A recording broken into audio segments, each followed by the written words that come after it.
What's going on, everyone? It's your boy Ethan. Hope you're having a great day. Welcome back to another video on the channel. Quick little updates. I'm in Hong Kong right now on a week-long vacation, just visiting family and stuff, so not a whole lot of time to play too much live poker. But I did play a session in Macau, which is super interesting, and if you follow me on Instagram, I posted a couple things on there, so that gives you a sneak little preview on what the next video is going to look like in Macau. So a quick shout out to my Instagram, follow it, it's in the description below, and yeah, so this video is me going over just one specific hand that I thought was interesting. It had a lot of different dynamics behind it, and I want to do this a little bit more often as I upload on a more regular basis. So just gonna go over one specific hand that has a decent amount of background history, a lot of different dynamics, multi-way, interesting. So this is something I've been wanting and thinking about doing, and I have the hand for it, so we're going to get into it. You're going to describe the hand, all the backgrounds, all that fun stuff, so hopefully you enjoy this different sort of video other than my usual hand analysis and vlogs. Also, I'd like to kind of up the production quality just a little bit, not by a whole lot, but just a little bit. As you'll see in the next video, I'd have more cinematic stuff like that, not the usual intro, hands, and then outro, stuff like that. So hopefully you enjoy the different kind of type of videos that I'm posting, and hopefully there'll be more to come. So let me know, and let's get into the hand. Here's Hong Kong. Here's the view from where I'm staying. Pretty urban, civilized.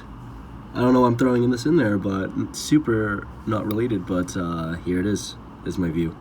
At the scene, I'm at MGM Springfield playing 1-2 at around 3 or 4 in the morning. I mentioned the time because that is actually a huge indicator about this hand. I don't know about you guys, but at this specific casino, the late night action is so crazy and different. So it's not really playing like a typical 1-2 because it's filled with a bunch of big stacks, a bunch of people who've been playing for super long, whether they're tilted or up a bunch, they're tired, people just strolling in, just people who are kind of belligerently drunk, you never know.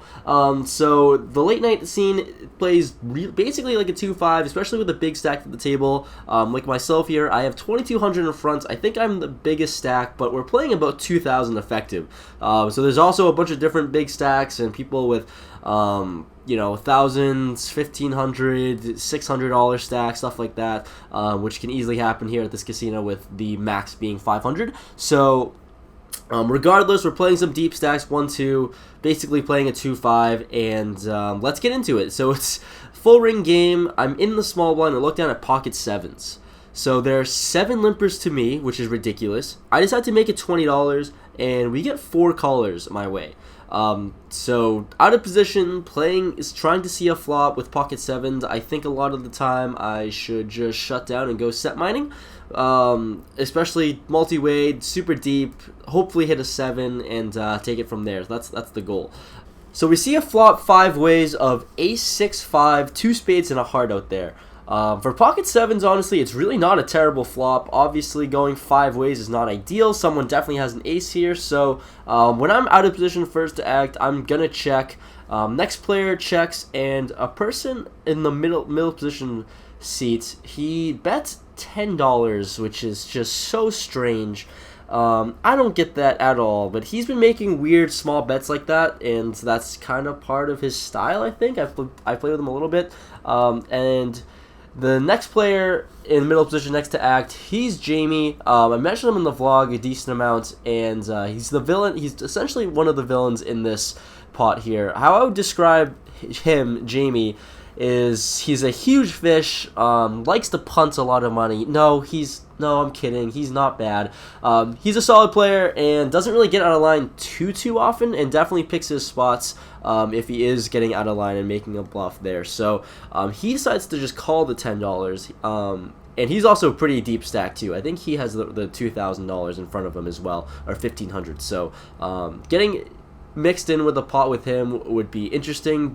Next player is on the button. He's also the villain, and he calls as well the $10 bet. How I would describe him throughout the session is that he's super tilted. He won a huge pot because a guy jammed blind and accidentally called and won the flip of like $300-400. I think that's exactly what happened earlier that night. So he's on the button on my right with about like a $700 stack. He's been chipping down from that that crazy flip, yeah, that's something else that I won't get into. But a guy jammed blind and he called for like $400 by accident with like king jack offsuit or ace jack offsuit, something like that, and he won. So that's what happened, and so he called, but he's been tilting off because he just hasn't been playing well. I don't think he's been playing that great. So he's not that good of a player, but he's another villain in this spot. And action's on to me, so and I called the $10, and another guy folds. So we are still 4 ways to the turn after that weird $10 bet into $100.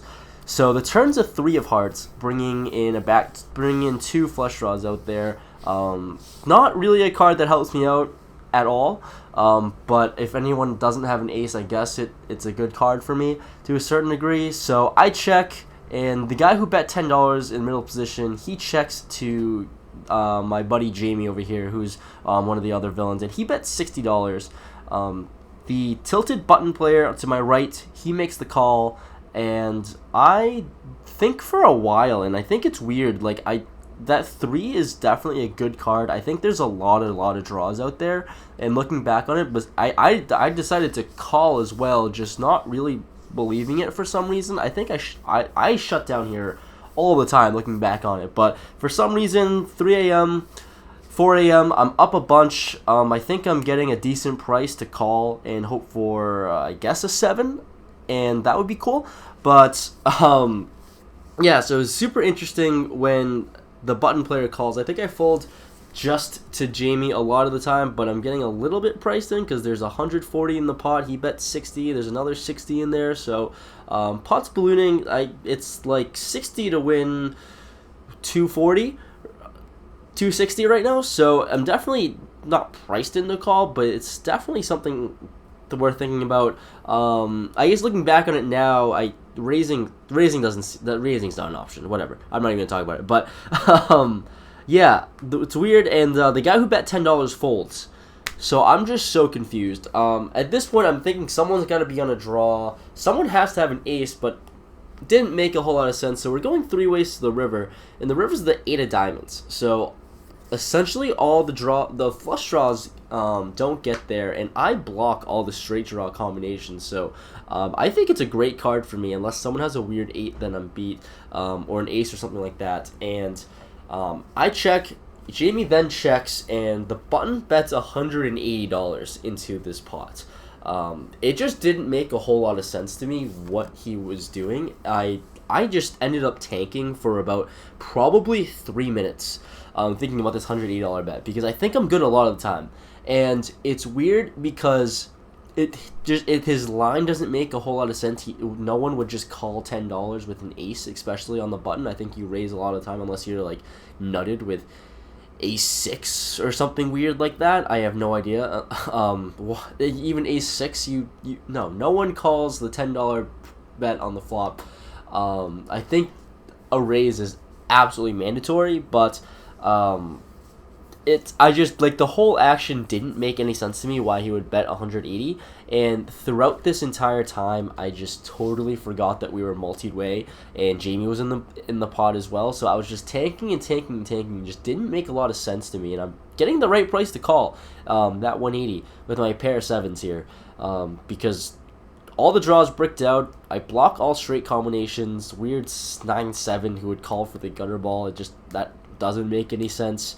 Something weird like a 7-4 could get there, I guess, but I obviously blocked 2 combos of that. So not a whole lot of sense. I mean, obviously 2 pairs and all that good stuff just really doesn't call that $10. So ultimately, I decided to make the call, and Jamie snap calls, not really thinking too much. And once he called, I knew I wasn't good ever. And he shows ace-3 because the button didn't want to show. The button mucks. He said he had every out possible, or every draw possible, and bricked it. So I'm not entirely sure what he could have had there.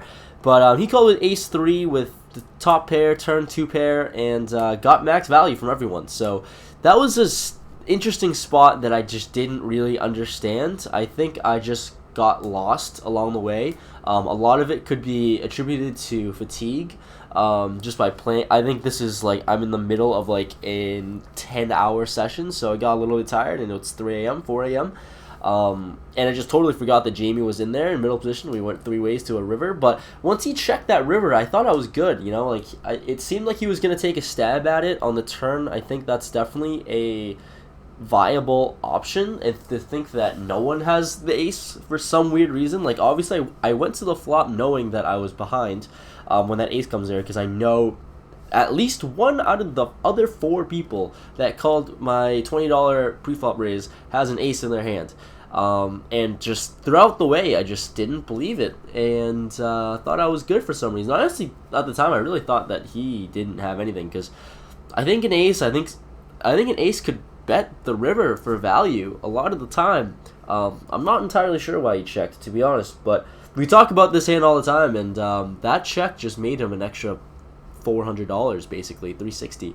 So that was an interesting hand. Super weird dynamics, especially late night. I think the weirdest thing was the $10 bet on the flop.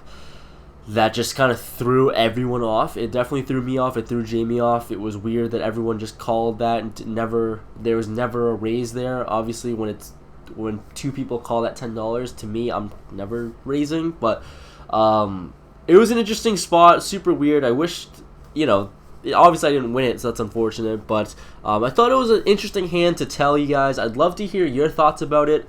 Obviously, you can say fold on the flop, definitely fold on the turn. That all makes a lot of sense. But once I'm there, and I'm there on the river, it's hard to fold when I'm in that position. But I definitely could have folded. Actually, it's not hard to fold. I definitely could have folded for that 180. But I just didn't believe him, and I was half right. I was definitely right that he didn't have anything, and I had him beat. But I was definitely wrong and forgot about the other player still in the hand. So that's how that one wrapped up. Hopefully you guys enjoyed this video. I'm going to go over some more hands from this last session I went over. I think, probably. I don't know. I'm just making false promises now. But hopefully you enjoyed. I'm going to upload the video from Macau next week, or the next video, whenever that comes out. And you guys will enjoy that. I think it was super fun. It was a very interesting experience. I played the highest stakes I've ever played ever. And yeah, so let's do it. See you guys later. Thanks guys for watching. Leave a like if you enjoyed. Comment below what you guys thought about the hand. I'll see you guys later. Peace out.